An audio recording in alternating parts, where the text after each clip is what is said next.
Testing, testing.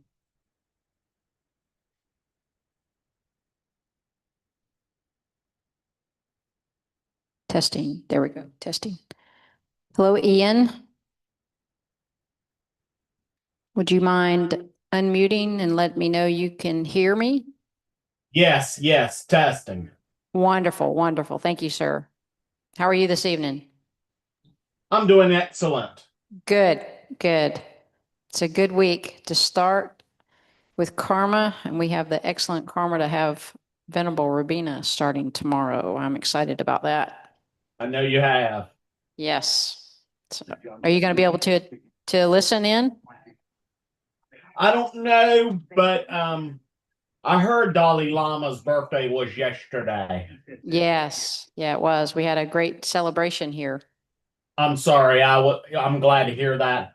I was at my church yesterday because we had union. Oh, good. Good. That sounds like fun.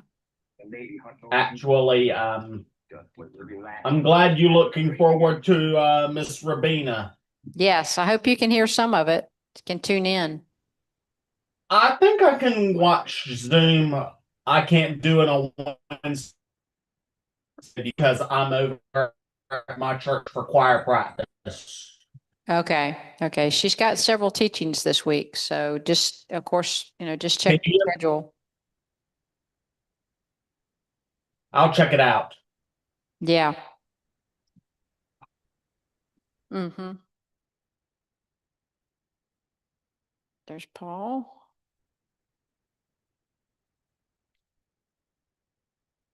There's Steven.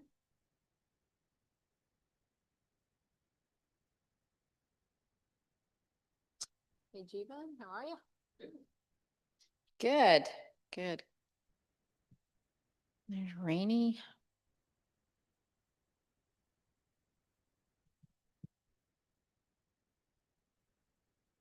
Hi, Rainey. Welcome.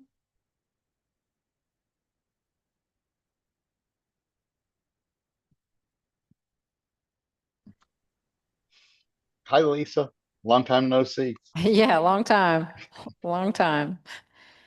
Probably less than 24 hours, I think, huh? Yeah, good to see you, buddy. Good to see you. Good to see you. Good to see you. And we've got Paul in. Hi, Paul. Welcome.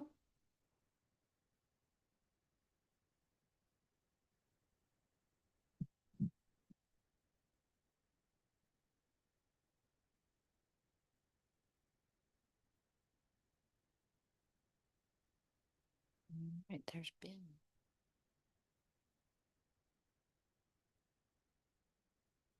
All right, there's Ben coming in.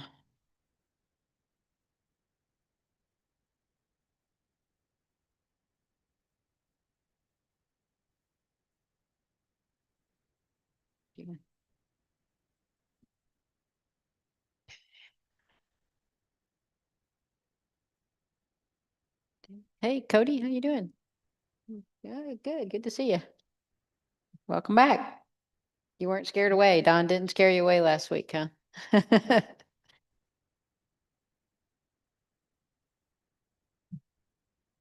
There's Ben. Welcome, Ben. Good to see you. Okay. Don is here getting settled. We're going to get him the whiteboard set up.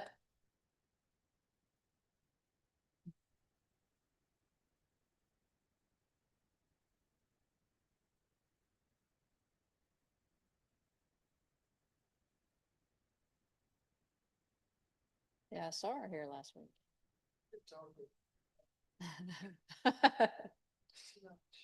Too much. She said, you said it was only oh, no, no, no. Anybody that knows you knows it's not going to be an hour. Hey, look.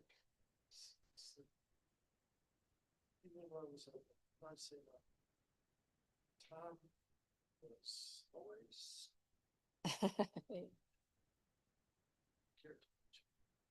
about the clock, right? He's finished teaching. Mm-hmm. He started 7. And all for the teaching patients. Right.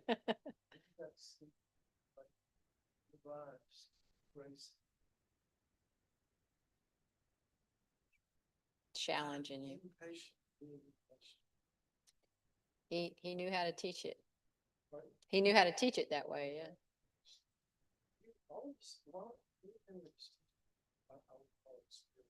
Wow.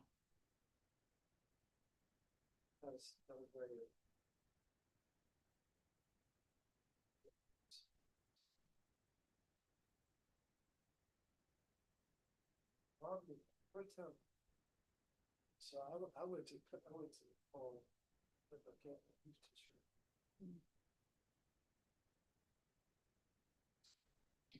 first time I went there, but I would have said, Yeah, yeah, I'm just. yeah, you can. Yeah. Yeah, go ahead. Don's here. He's going to share a quick story with us before we get started.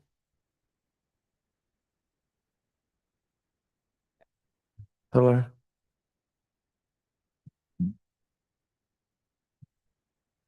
Testing 1, 2, 3. Yeah, it was about Lama Zopa Rinpoche and his. It was the first time Robbie had went to Nepal, I think in 1981, to do the November course. I'd done it in 78, and then I came back in 81 to do it at, and he joined me. And anyway, fast forward, so Lama Zopa was teaching on patience, and he just kept going over the same teachings. Shanti Deva's chapter on patience, and he just kept going over the same teachings over and over and over again. And people were like coming out of their skin, being really impatient. And, Robbie and I sort of kind of figured out a little way into it what was going on. And he actually covered the Lam Rim, but he did it in a way that was really, it was just an experiential teaching on patience. It was great. At least that was my story.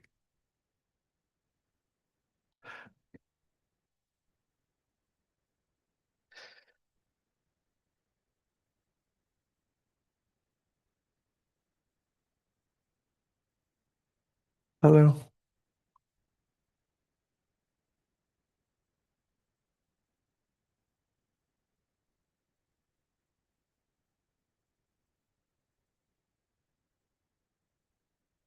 Welcome to class 2 on karma, folks. Well, let's go ahead and get do started? the prayers. Okay. Need to get the prayer book.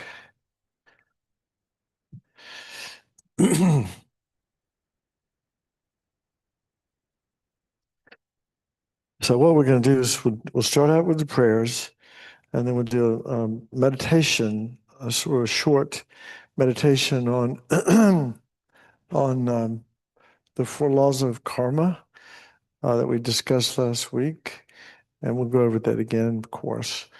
And then we have some other data to share about karma, and then we'll wrap it up. That's page 34 in the Gold Prayer Book. Okay.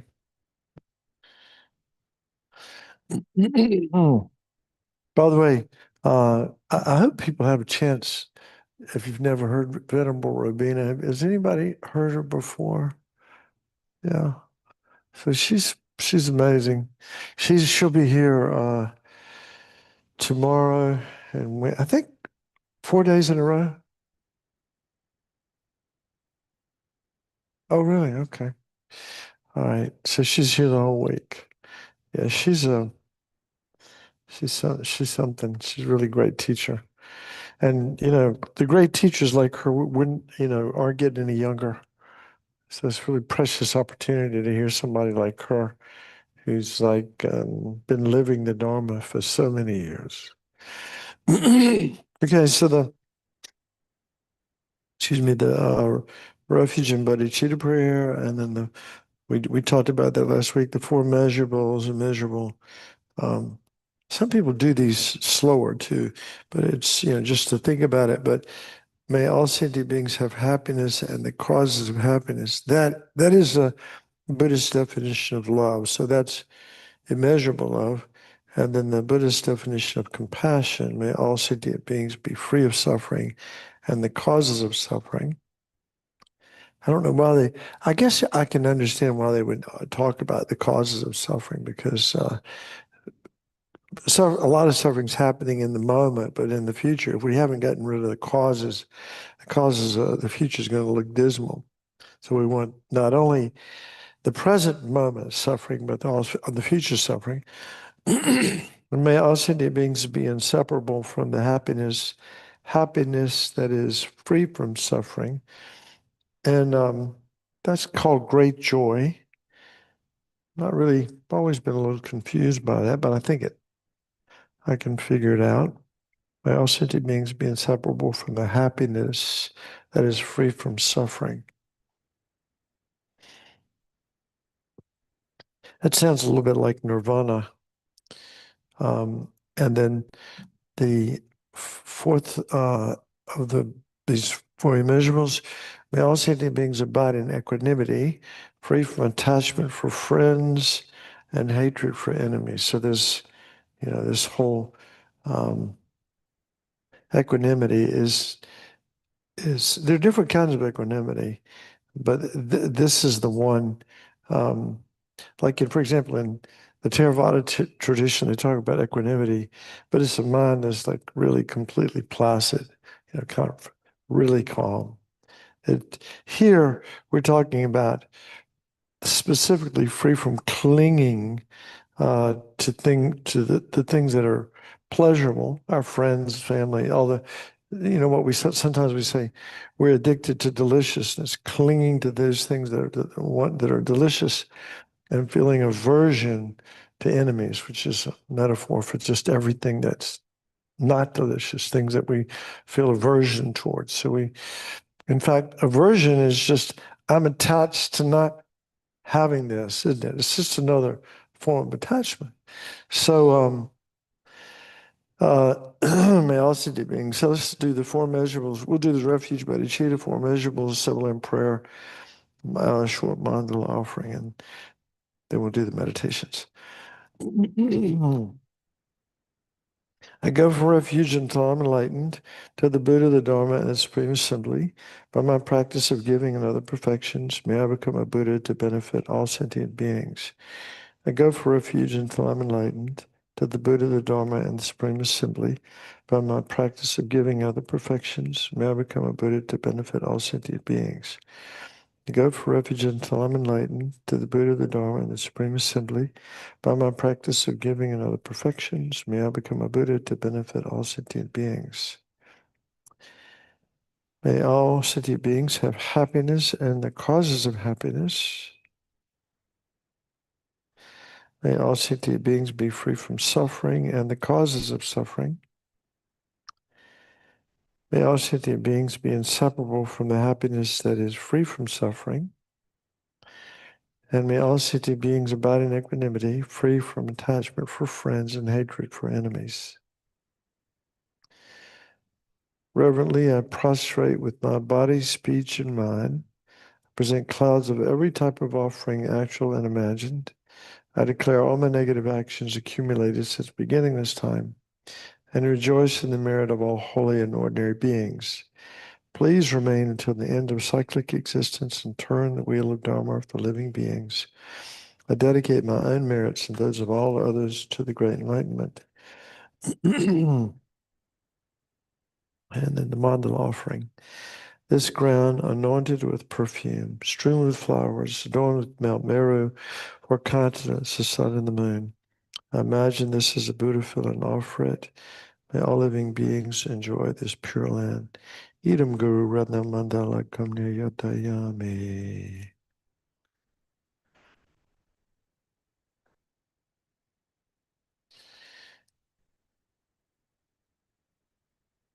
So we'll start out like we did last week with some breathing practice.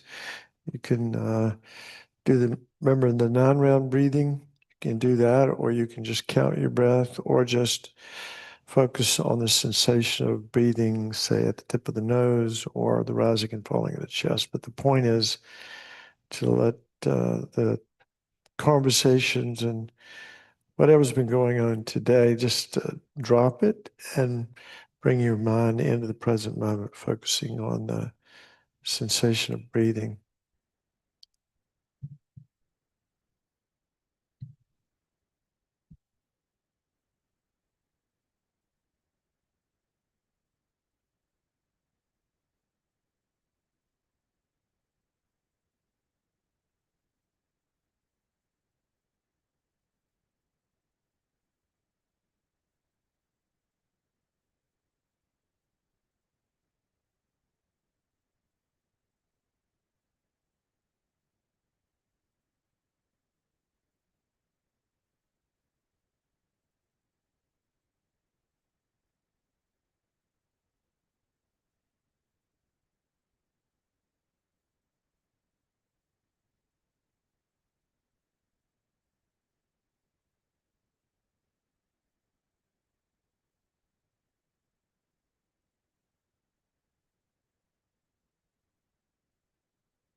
The key factor in karma, the key to the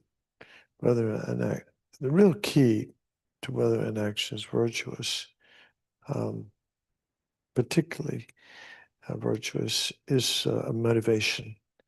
If our motivation is positive, is actually bodhicitta, and that actually, is dedicated to the welfare of universal living being, countless beings. So that's why bodhicitta is so powerful, because any action, any simple action like giving a dollar to a beggar, on the side of the road, done with, hey, I just want to do something nice today. That's good. But to do it with the thought, hey, from the merit of this, may all living beings be free from suffering and being impoverished. Like, so much more powerful, that motivation. So as much as we can in the beginning, we want to generate bodhicitta, motivation, this altruistic intention to become enlightened for the benefit of all beings. And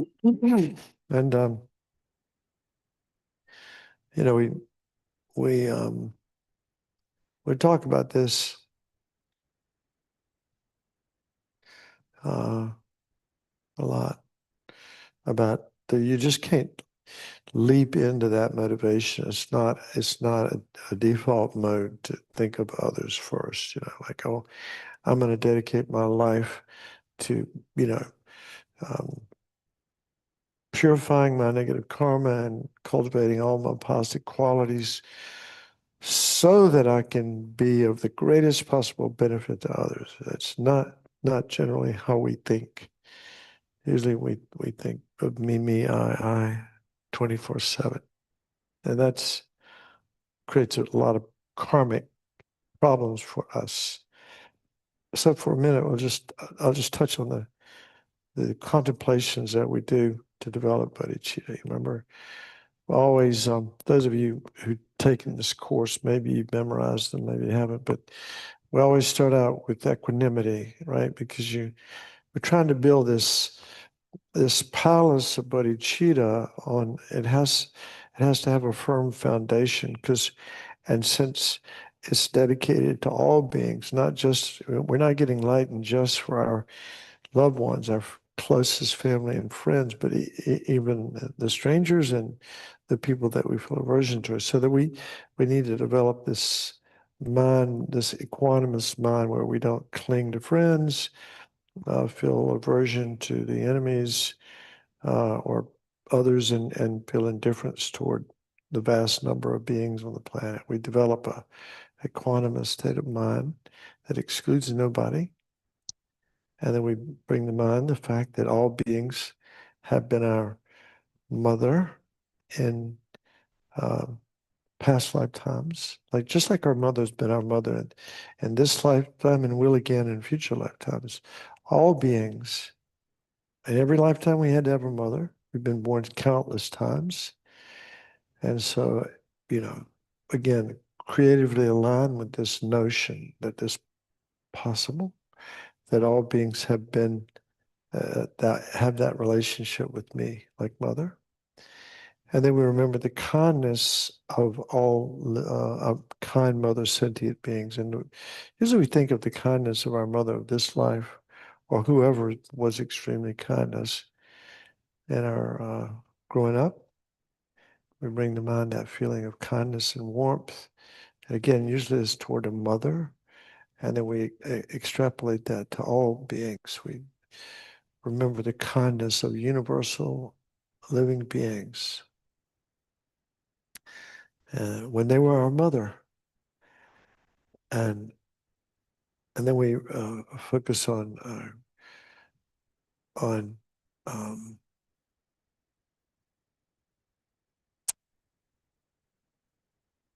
focus on great love and great compassion, and thinking it's my responsibility, it's not anybody else's responsibility, to repay the kindness of all my kind mother sentient beings. Again, that's taking responsibility for repaying the kindness of all of our kind mother sentient beings. And then when we reflect on the faults of self-cherishing selfishness, like any action motivated, as I said last week, any action motivated by self-cherishing selfishness, like will always lead to, in the future, maybe not in the moment, maybe you'll have fun in the moment, but down the road, there's going to be, bad things going to happen. We're going to suffer. Any action motivated by self-cherishing selfishness, you can just, all the problems, interpersonal problems, problems between nations, everything, all the suffering from beginning this time until now is the fault of one demonic attitude, and this is self-cherishing selfishness. And then we recollect the great benefit of cherishing others. This may others have happiness and its causes. And then we do this sort of middle aikido or judo, whatever, where we exchange the attitude of self-cherishing, which is our default mode, right? we exchange that attitude for the attitude of cherishing others. So what would it be like to wake up in the morning and think and with the attitude of cherishing others? Like I'm going to get up and go to work for others. I'm going to take a shower and clean up and try to look halfway decent for others. And I'm going to do my job the best I can for others and so on like that. So everything, we're changing the focus of our lives from selfishness to otherness. And then, there's the Tonglen meditation, which we talked about, but is usually plugged in here, where you breathe in others' suffering and imagine it destroys the self-cherishing selfishness at your heart. And as you breathe out all the positive energy and things that others want and need. And then the next contemplation is called the supreme wish. It's kind of a wild, unbelievable notion where we think I'm personally responsible.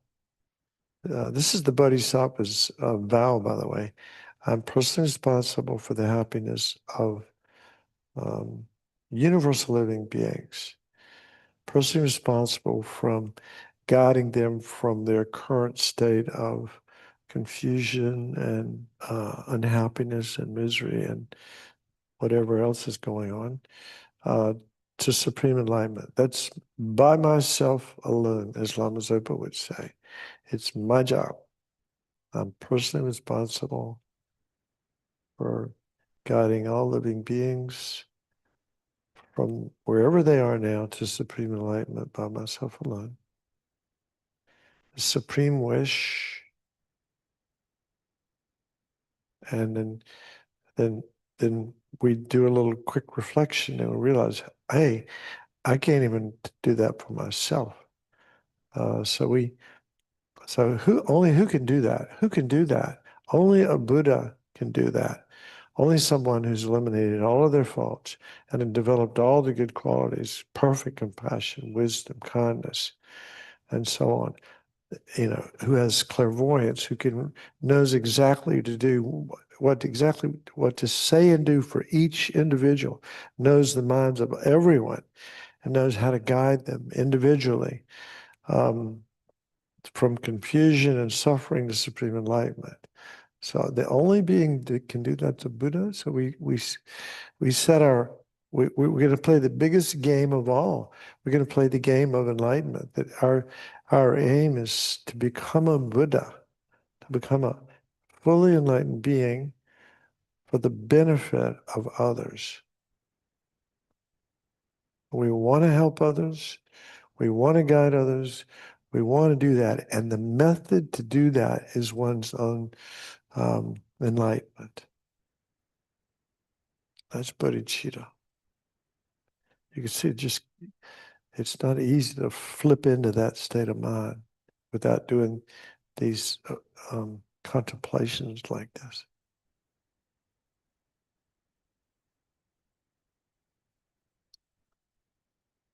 So it's this altruistic intention to become enlightened based on love and compassion.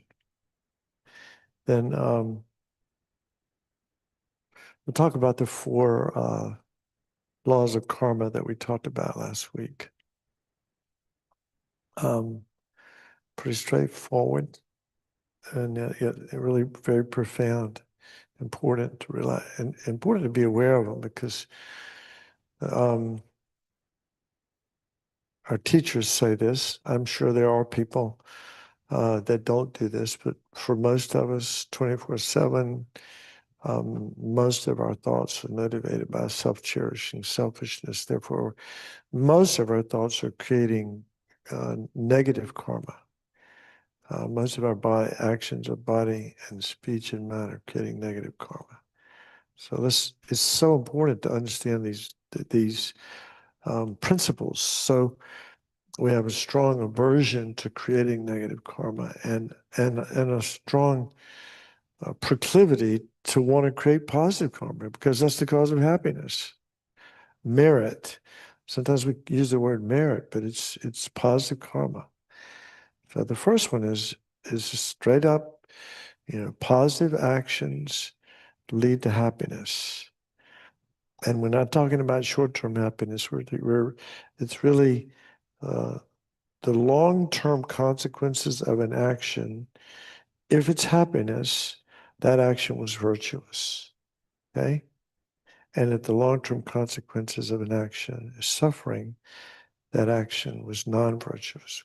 So we can probably think of things that were kind of brought us pleasure in the moment, but the long-term consequences were really devastating. So it's that way. Positive actions lead to happiness, and negative leads to suffering. You plant an acorn, you do not get a banana tree. You get what you sow, reap what you sow. And then, we talked about the 10 non-virtuous actions last week. We talked about the 3 of body, the 4 of speech, and the 3 of mind. Remember the 3 of body were, and they're interesting. It's not even, it's just pretty straightforward. But it's from heaviest to lightest. So the heaviest ones are killing and stealing and sexual misconduct. And then there's the 3 of body and the 4 of speech are lying. And you can lie by saying things or by not saying things, keeping your mouth shut sometimes is deceiving others. But lying, slander, that's bad mouthing others, turning people against other people with our speech. Slander, and then harsh speech. Like who likes to hear harsh speech? Who likes to hear kind words and sweet words and kind speech and uplifting speech? Of course, we want to hear kind speech. So, we want to avoid harsh speech, and then gossip, or idle gossip is sometimes I've heard it translated that way, idle gossip, but it's just sitting around, speaking mindlessly, wasting hours and hours. In fact, most of our conversation would qualify as this fourth category of just mindless chatter. Spending time that could be used to practice the Dharma. So again, lying, slander, harsh speech, frivolous speech, and then greed. And these are the 3 of mind, and there's certainly many more, but these are the ones that they focus on. Are greed, sometimes aversion, or hatred. Sometimes I've heard it that way. But greed, greed, and then hatred, and then ignorance. Those are the 3 of mind: greed, hatred, and ignorance.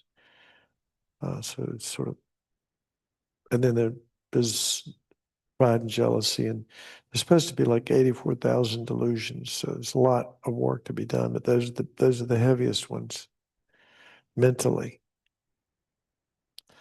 So we have to check on our behavior every day. Those are the minimal qualifications to call yourself a Buddhist, is to aspire to do as much as we can to live in accordance with these 10 non-virtuous actions and practice their opposites. That's how we create positive karma. And by the way, you can create positive karma if you come to a situation where you would, like for example, steal. You see something, nobody's looking, there's money there or something of value there, and you can take it, and you feel the impulse to steal, but you restrain yourself. That is creating positive karma. So that's Again, positive leads to happiness, negative leads to suffering. And the second law of karma is it's expandable. But that's why it's so important. Like the tiniest kindness, any opportunity you have to be kind to others, smile, say a kind word, say something to brighten somebody's day. Those seeds get planted and they do ripen, just like small oak, small seed that becomes an oak tree, or some, redwood tree. Started out as a little tiny seedling and then got huge. Same way with karma. Karma expands exponentially. Same negative karma. That's why it's crucial to not be attached to being right. If we've done something that's been harmful and something that was definitely harmful and wrong, we need to be honest. We need to be honest with ourselves. So and clean that up because we can purify that karma. So because it grows so fast. I mean, we're going to suffer if we don't clean it up. We're going to suffer. We don't want to suffer. So karma is growing exponentially. So every night, it's really important to review our day and rejoice in the things that we've done that are virtuous and helpful and positive, and the things that we are, if we were aware, purify the negative stuff because karma is growing so fast. And the third law of karma is the one that's kind of hard, really probably the hardest one for a lot of people. But it's basically saying that we create our own world through our karma. That we cannot experience a result without having created the causes. Or said another way, I mean, if something happens to us, good or bad, it was the fruit of former actions.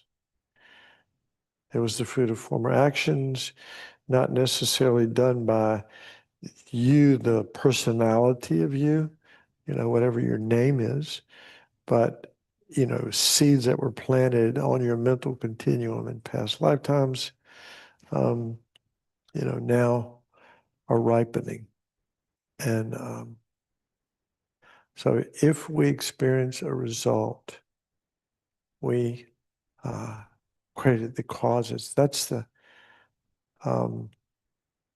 then you can think of examples that really you go, how could that be? I mean, that child didn't do anything to deserve that. That's not true. I didn't do anything to deserve that. If somebody came in here right now and blew us all away, we wouldn't we might, in the moment we might go, what did I do to deserve this? And the point is that the Buddhist attitude, which is so helpful, is that it's important to, even if you don't quite 100% buy it, to creatively align with the notion that we are accountable for our lives.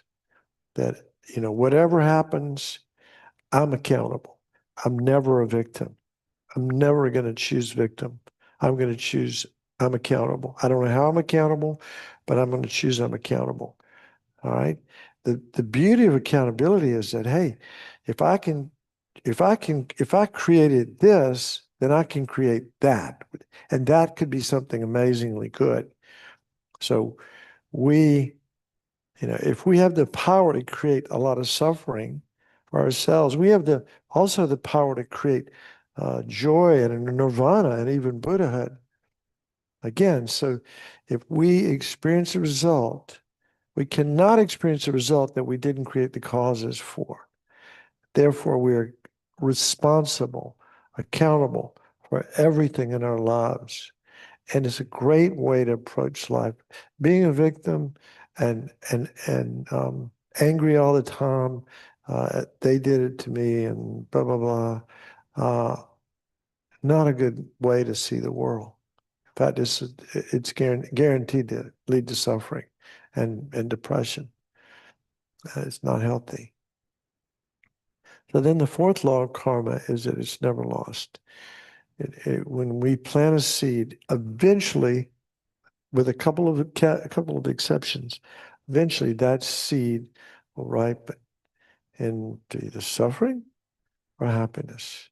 Okay, positive, virtuous seeds always ripen into happiness, and non-virtuous seeds always ripen into suffering. We've always already talked about that, and then they're not lost unless we can destroy positive karma by anger, even a moment of anger. And when we talk about anger, we're not talking about, anger is not screaming and shouting and, beating somebody up, or even, you know, all of that's just physical movement.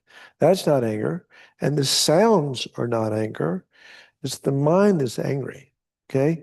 You could be perfectly peaceful and really equanimous inside and be screaming at the top of your lungs and raising your hand. And, I mean, I like to use the example of Jesus. I was raised, Presbyterian. I can remember Jesus throwing the money changers out of the temple, and at least I believe he wasn't angry. I believe he was, I mean, this is my interpretation, is that he was a, enlightened being, and he didn't. That's just what it took. Sometimes, sometimes really forceful action is necessary, and we can behave wrathfully without being angry. So again, anger destroys. We can destroy positive karma, eons of positive karma, with just a moment of anger, and we can purify our negative karma, which is going to be the topic of tonight's discussion: purification. We can purify negative karma by practicing the four opponent powers. So again, reviewing. It's good to review it. So, so karma is definite. Positive leads to happiness, negative leads to suffering. So be mindful. Every moment of the day, be mindful of our actions of body, speech, and mind. And one of the teachers, some of the teachers say, when you're by yourself, pay attention to your mind. When you're with others, especially pay attention to your speech. Okay? And then karma is expandable. It grows exponentially. Positive karma and negative karma both grow exponentially. So every opportunity we get to practice virtue, we do it. And every time we see our mind going down the wrong path, we try to bring it back and let it go. We cannot experience a result without creating the causes. Another way of saying that we're totally accountable for our lives. It's a place to come from in life. Either I'm a victim, my parents did it to me, my friends did it to me, my this, whatever, my boss, um, the government, whatever it is, not helpful. Coming from the attitude of 100% responsibility, cannot experience a result without creating the cause. And then lastly, the seeds of karma are never lost. Eventually they'll ripen, unless the positive karma could be destroyed by anger, and the negative karma could be destroyed by the applying the four opponent powers. Just review those four points again and again. Positive leads to happiness, negative to suffering. Karma is expandable, growing exponentially. I cannot experience a result without creating the causes. And karma is never lost. Eventually will ripen unless destroyed by anger or purified.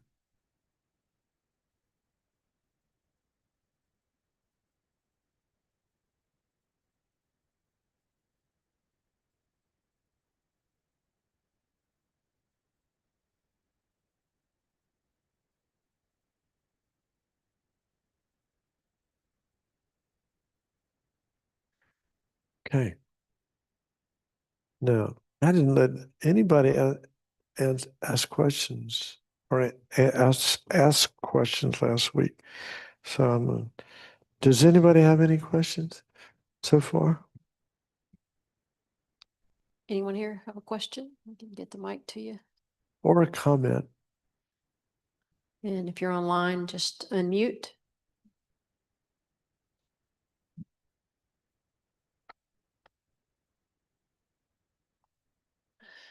Lily, do you have a question? Okay.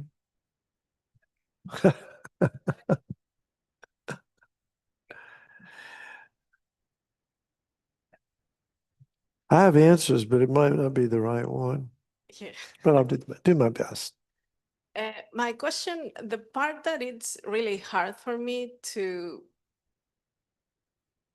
put it together is that part you mentioned where you see a baby suffering for a lot of disease or maybe being just in a Right. bad position or bad health. How did you come to terms to that or started believing that? How Any do advice? how does How did you become like, how did you started believing how to start believing? that? Well, I'm because still God working was- on it.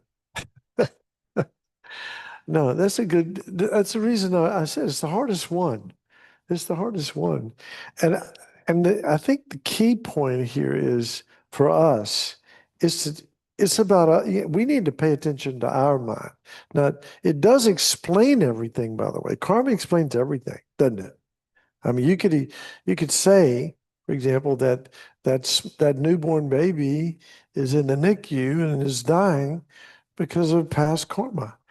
And you go, well, that isn't, but that's just a worldview.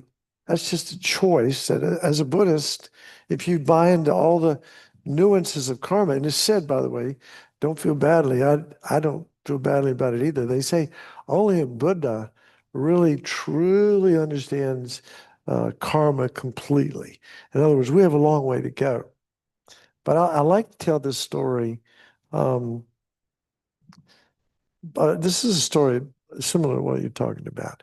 And this actually happened in a class many years ago. I think Joanna Smith was in the class and Bill Judge was there. So I remember they were there. We were in the Unitarian Universalist Church in, anyway.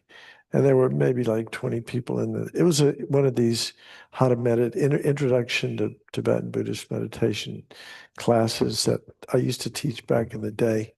And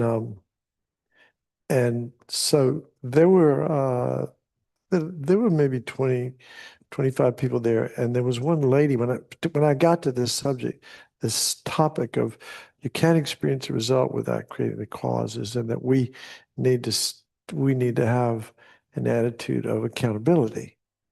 You know, that really is what that's saying, isn't it? I mean, but it's not, I did it, really. It's like, maybe I did, maybe I did do something in this life to deserve that result. But on the other hand, we're talking about countless lifetimes, and these seeds could have been planted eons ago. And now all of a sudden, the cooperative causes have come together for this baby to be born and end up on a ventilator and die. I mean, it's just sad, but that's how karma works. So sometimes people say, well, we talk about karma is like gravity. I mean, it's not personal. This is just how the Buddha described how the world worked. But I was going to give the example in the Unitarian. Let me go back here to the Unitarian Church, and there was a lady there who she had been sexually abused by her father when she was a child, and she was probably in her mid to late 20s at the time and married, and I think she might have had children too. I'm not sure. I think she did, but she had this experience had defined her. She spent she was in a lot of medicine. She shared all this. She was in a lot of medicine. Um, she's a total victim about all of this. I mean, she was. You would say that 4-year-old child if you were going to use ordinary language, yeah, she's a victim by ordinary standards, right? The way we use the word victim is somebody who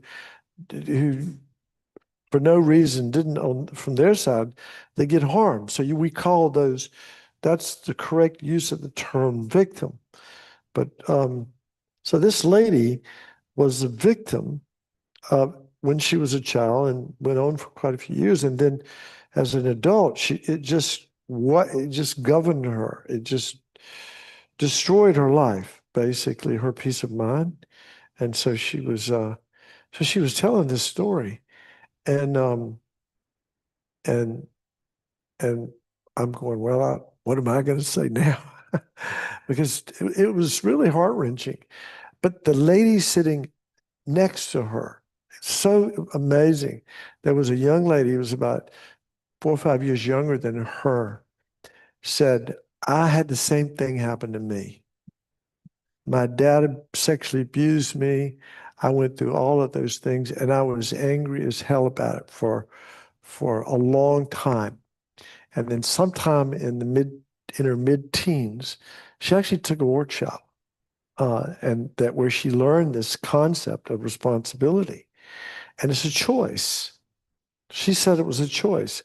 I realized that I had lived my life as a victim, and it was not working. It just kept me angry and spinning, and I was never going to get out of that tailspin. And then I said, or I could choose to be responsible for my life, but for the good things and the bad, and the things that were not so good.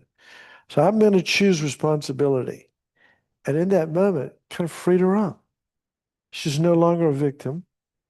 She was no longer, it was allowed her to some degree to let go of the anger. I don't know how much, but just looking at her face, the one lady next to her looked, totally miserable.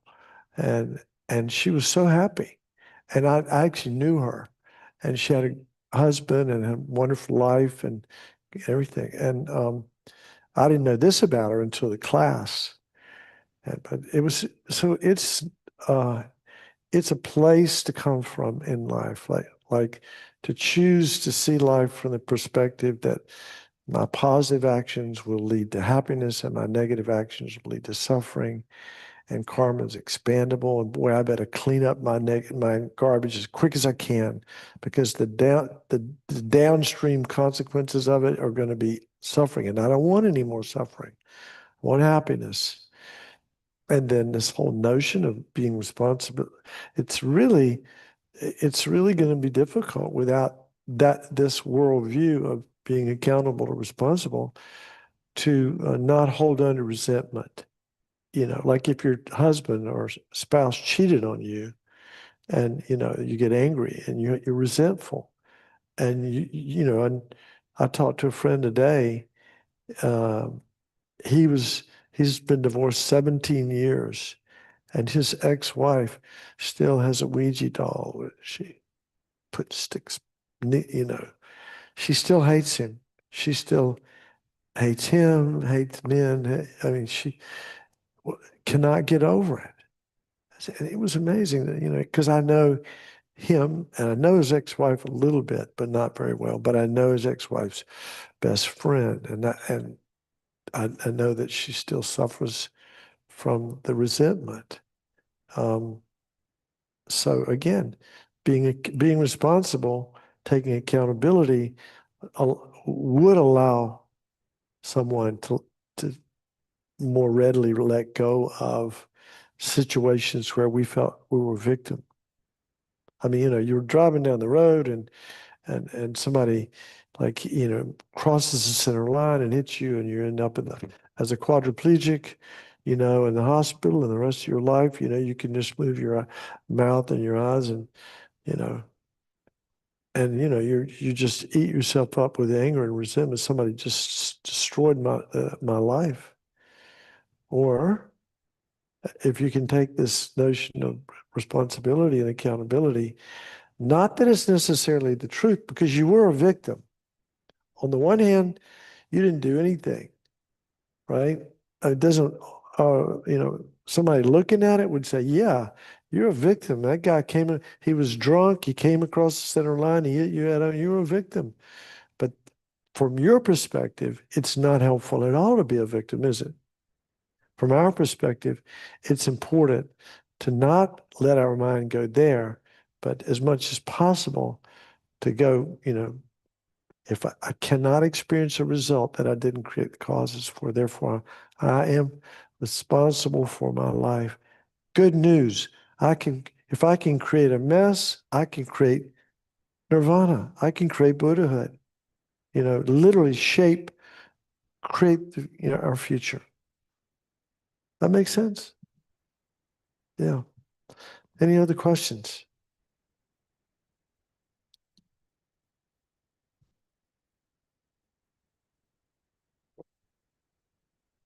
Any- Um,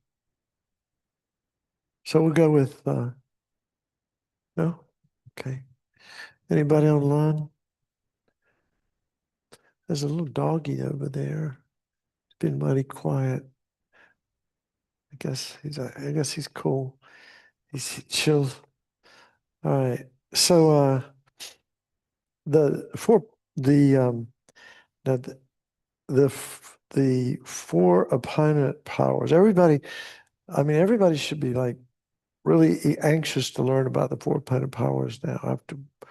I've been haranguing everybody and going on about negative karma and stuff like that. But now don't we want to know how to purify it? Yeah, absolutely. In fact, at Christmas time, New Year's, that's the one time of the year that most people show up at Kadampa Center is on New Year's Eve. You know why? Because it's all about purification practice. We do this practice called Dorji Kadro. But without the four opponent powers, it's just throwing sesame seeds in the fire. It's not really doing anything. So you got to have these four opponent powers. At least you need to have some idea about it. Chris, can you get this on the? You can. All right. So I know that some of you people, four opponent powers. Now, so sometimes we call it the four. I try. It's easier to remember the four R's. I'll explain this in a minute. I hope if I can remember. So R1, what does that stand for? The first thing is refuge and bodhicitta. Okay.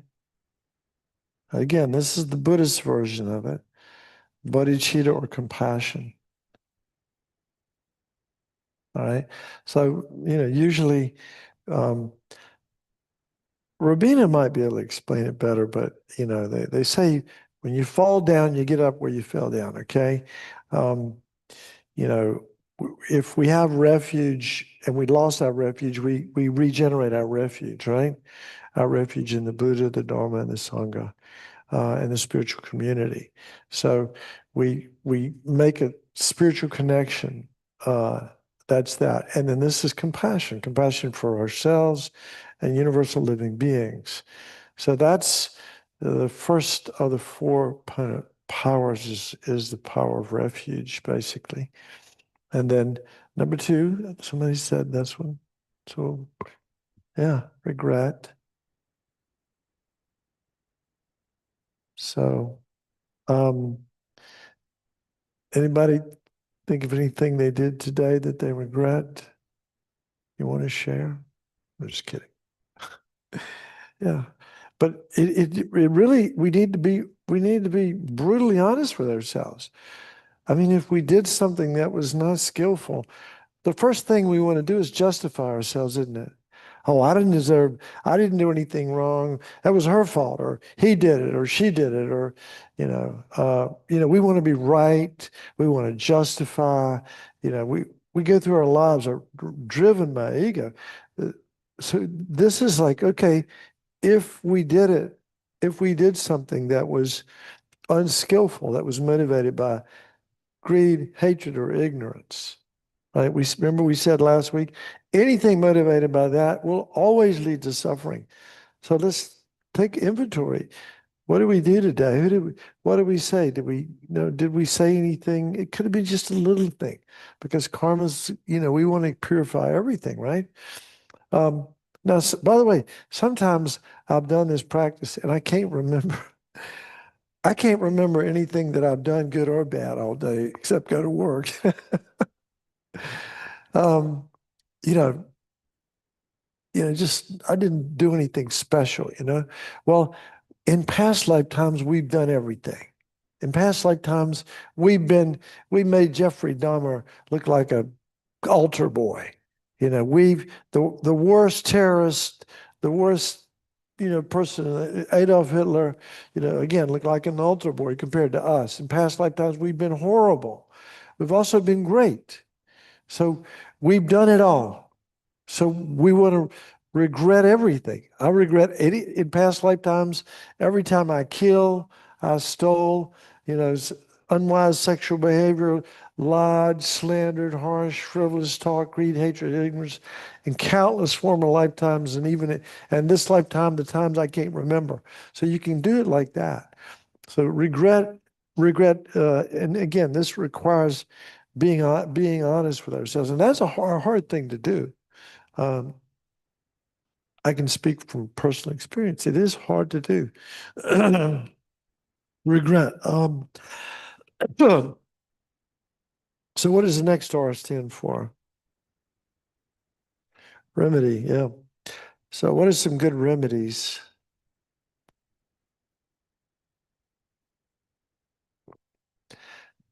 Remedy.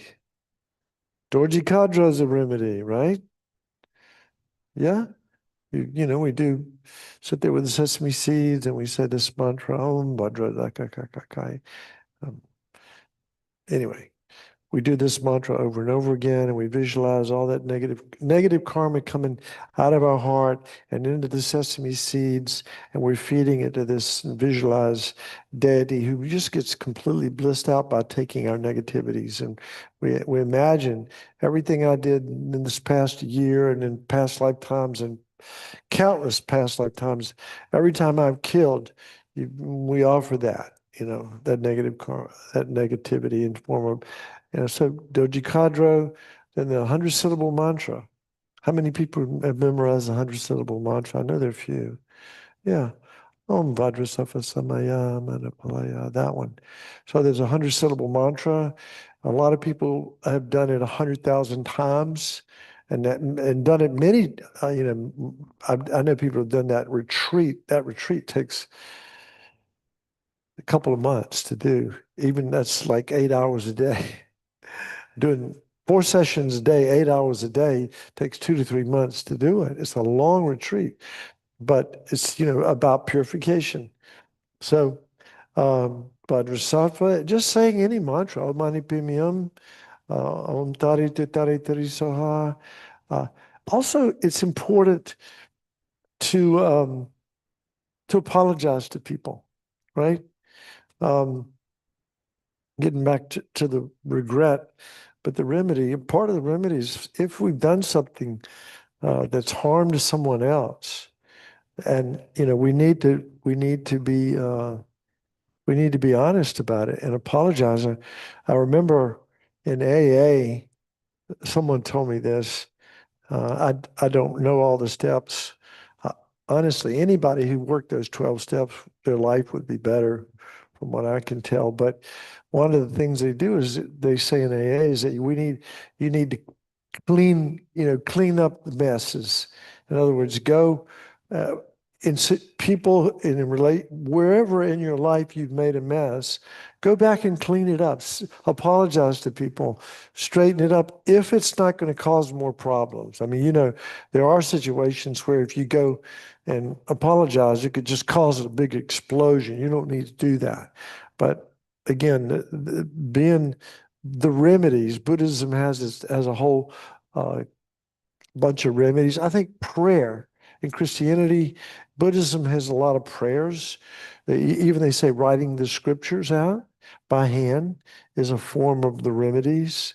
So there's a whole bunch of lots of things that we can do from a spiritual perspective. Walking around the building, which is full of holy objects, or walking around the stupa and thinking virtuous thoughts. That's another practice that we could do as part of the remedy.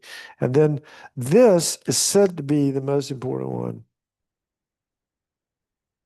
The last R.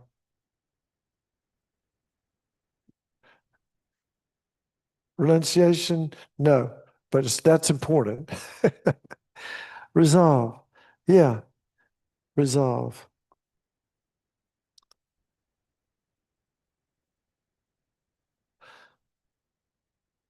By the way, sometimes this one is also reliance.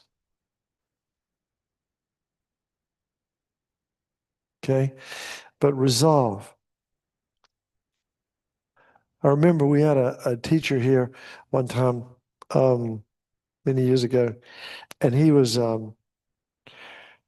interesting guy. He was a diamond dealer, but he was also a Dharma teacher. And he said, this is the most important one. And because if we don't make a resolution to not do it again, we could turn around and do it again tomorrow. In fact, they say, are there any psychologists here? Anybody out there? Anyway, they say that, for example, in psychology, they say the cycle of abuse is if, you know, like somebody, for example, a parent, would abuse a child and then, oh, I'm so sorry, blah, blah, blah, and then turn around and do it again and do it again and do it again. It's that without the resolve, there's not a lot of teeth in this. So this resolve is to resolve not to do it again. And I know in AA, they say resolve, just take it one day at a time. Lama Zopa says, just resolve to not get angry for 1 minute. Don't lie about it. If anger is a problem for you, just try not make a resolution to not get angry for a minute or an hour or a day or maybe a week, depending on what it is that whatever the problem is that you're dealing with. You want to make a strong resolution to not do it again. Like, I'm not going to take I'm not going to drink today. I'm not going to take drugs today. I'm not going to be angry, and out of control today. I'm not going to be whatever, fill in the blank. So this is the resolve. So again, the refuge and bodhicitta is sort of the reliance, regret, remedy, and resolve. Any questions or comments about that?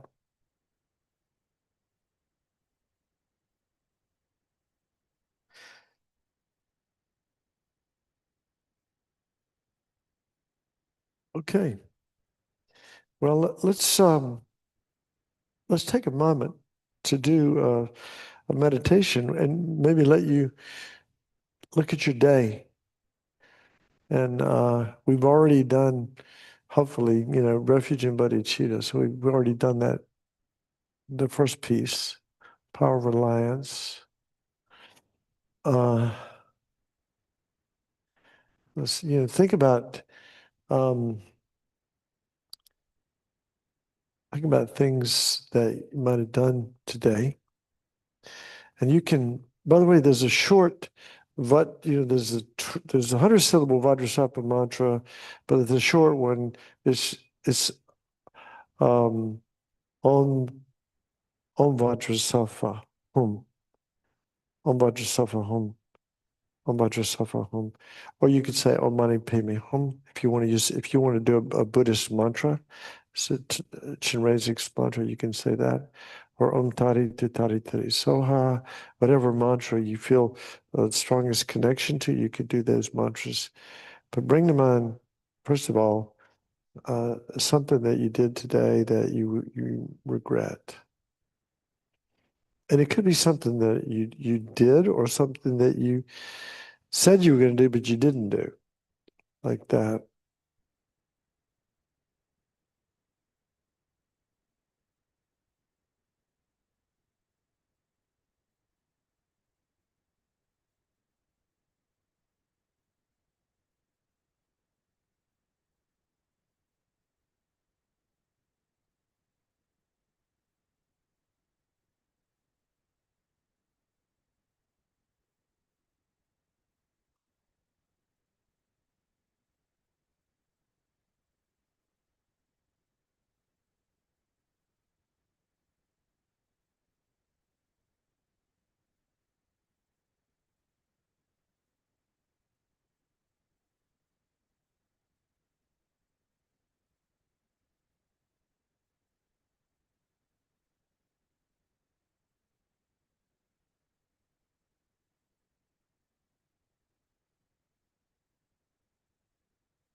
And then you can do the remedy,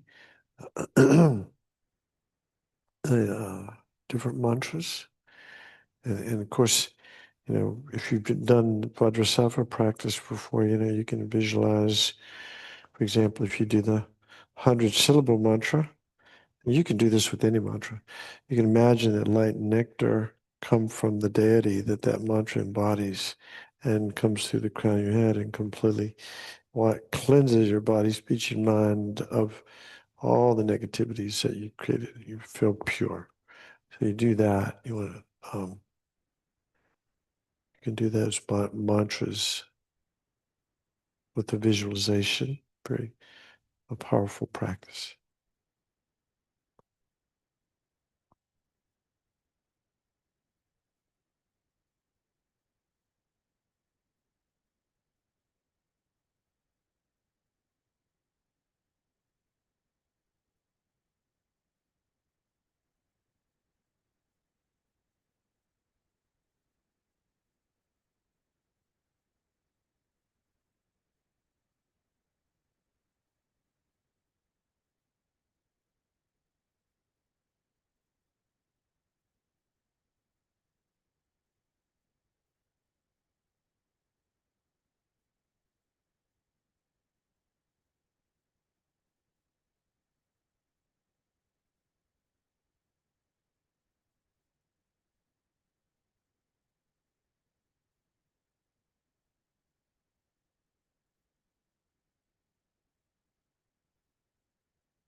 and then generate some sincere regret. Again, you want to regret when you regret something. You're resolving basically. I'm sorry. You're resolving to not do it again. So the resolution is you want to do it if you're sincere about it. Just maybe just for one day, because it's so hard for you to keep from doing that. It's such an ingrained habit. If it's something you can refrain from doing your whole life, then you can resolve that way. But you want to be able to keep your word about the resolution. That's the key.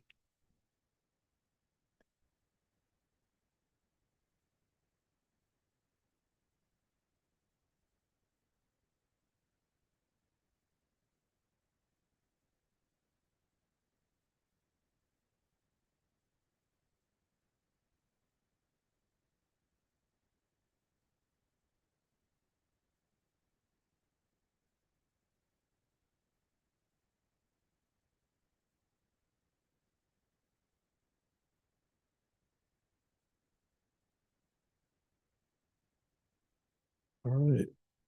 I think we've done enough. So let's do the dedication. Shanti Deva's dedication prayer.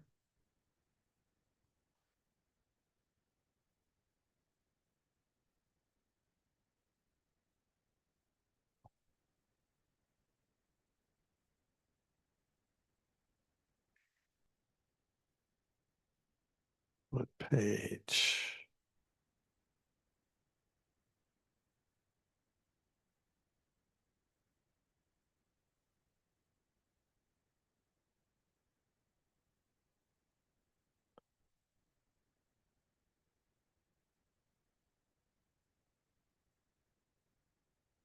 There it is.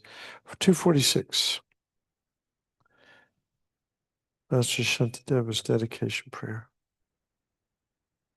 Yeah, sorry, 246, 247 Yeah. in the Gold Prayer Book. May all beings everywhere, plagued by suffering in body and mind, obtain an ocean of happiness and joy by virtue of my merits. May no living creature suffer, commit evil, or ever fall ill. May no one be afraid or belittled with a mind weighed down by depression. May the blind see forms and the deaf hear sounds. May those whose bodies are worn with toil be restored on finding repose. May the naked find clothing, the hungry find food. May the thirsty find water and delicious drinks. May the poor find wealth, those weak with sorrow find joy. May the forlorn find hope, constant happiness, and prosperity. May there be timely rains and bountiful harvests. May all medicines be effective and wholesome prayers bear fruit. May all who are sick and ill quickly be freed from their ailments. Whatever diseases there are in the world, may they never occur again. May the frightened cease to be afraid. May those bound be freed. May the powerless find power, and may people think of benefiting each other. For as long as space remains, for as long as sentient beings remain, till then may I too remain to dispel the miseries of the world. Okay, amen. So, this week, there's a lot of information here, a lot of lists. These are things that you really need to as much as possible memorize. You hear about the 10 non-virtuous actions. Those are things that we need to be memorized so we can be mindful of them. Because when we start, like I said, when you get the opportunity to just take something that doesn't belong to you, or to kill something, like, for example, an insect that you make the vow to not kill, and then the opportunity is there, and you restrain yourself. That is it. That's the practice of non-killing, avoiding killing. That's virtue. That's a positive karmic seed. So it's important for us to memorize the 10 non-virtues, but also we want to remember the virtues. And instead of killing, saving lives, right? Instead of stealing, being generous, so on. So we want to understand these are things we need to memorize. And of course, the four laws of karma are crucial, and then the 4 powers. And I got more lists next week, but to be continued. If anyone wanted that 100-syllable Vajrasattva mantra, that's on page 64 in the gold prayer book, if you wanted to Okay. look at that. Or All take a right. picture of that to be able to memorize it. Okay. Thank you. Thank you, everyone. Don't forget, we start with Venerable Rabina tomorrow night at 7. And she goes through the week, so just check the calendar and hope you can participate online, or better yet, be here in person. Okay, good night, everyone.